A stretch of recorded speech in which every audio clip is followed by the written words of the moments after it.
The pain in the leg started after I had signed up to do a 10K with some friends, so I wanted to start training for that. So I started walking outside, not running, nothing crazy, just walking. And after the first day, I woke up the next morning and I had pain in my knee and then in my back. Just my limited ability to exercise, and it was just like everyday activities were pretty hard to do, very painful.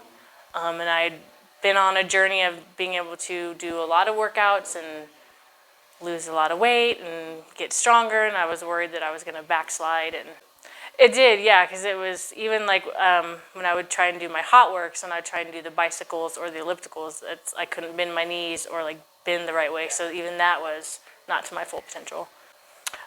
Just the different like tips and tricks, like I forget what it's called, but you lay on your stomach and you push up, and then you would put the pressure on the back and that would like loosen it, and just doing that consistently, yeah, would slowly and then eventually it went away.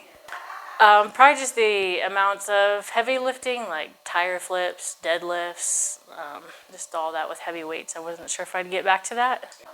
Oh, 100%. Because I have a plan.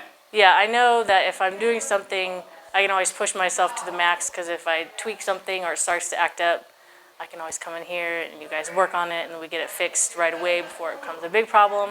So I can just keep on the track of getting stronger and healthier and faster.